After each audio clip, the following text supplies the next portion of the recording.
বর্ধমানে একটি গাড়ি থেকে প্রায় 6.5 লক্ষ টাকা উদ্ধার। আর এই 6.5 লক্ষ টাকার মালিকানা নিয়ে দুই ফুলের মধ্যে একটা ফাটাফাটি ফাইট। তৃণমূলের অভিযোগ বিষ্ণুপুরের বিজেপি সাংসদের দিকে, পাল্টা তৃণমূলের সাজানো নাটক বলে কটাক্ষ বিজেপির, যদিও ধৃত দুজনই আজ জামিন পেয়েছেন।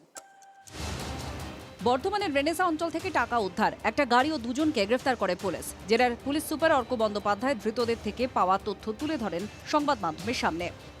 ওরা বলে যে এই ডিস্ট্রিক্টের বিভিন্ন বালিঘাট বা নেবারিং ডিস্ট্রিক্টের বিভিন্ন বালিঘাট থেকে এই টাকাটা ওরা কালেক্ট করেছে।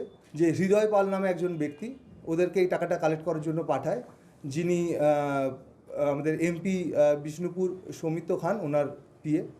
বিষ্ণুপুরের বিজেপি সাংসদের নাম পুলিশের মুখে আসতেই আসরে নেমে পড়ে তৃণমূল।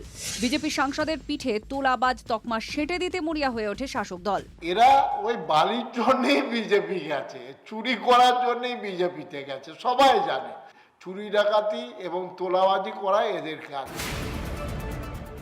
যদিও এই অভিযোগ উড়িয়ে দেন বিষ্ণুপুরের বিজেপি সাংসদ সৌমিত্র খাঁ। যে দুজন যাদের ধরা পড়েছে তাদের সঙ্গে যদি আমার সারা জীবনেও কোনোদিন ফোনে যোগাযোগ থাকে বা কোনোদিন কোনো যোগাযোগ থাকে, তাহলে সেটা প্রথমত দেখা।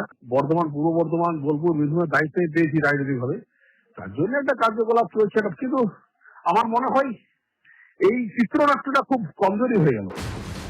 শুক্রবার সকাল থেকে টাকা উদ্ধার ও সৌমিত্র খাঁয়ের নামকে সামনে রেখে জেলায় সুর চড়াতে থাকে তৃণমূল। এদিকে ধৃত দুজনকেই এদিন তোলা হয় আদালতে। আদালত জামিন মঞ্জুর করে।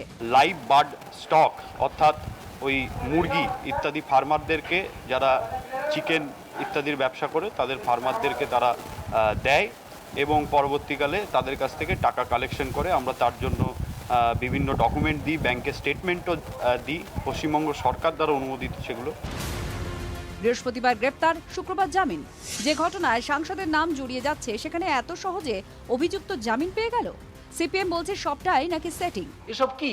তাহলে 7 লক্ষ টাকা যদি পুলিশ তারা রেড করে হঠাৎ করে কোনো একটা সোর্স থেকে খবর পেয়ে, তাহলে আজকে তারা এই কি ধারা দিয়েছে যে ধারা সকালে তুলে বিকেলে জামিন হয়ে যায়?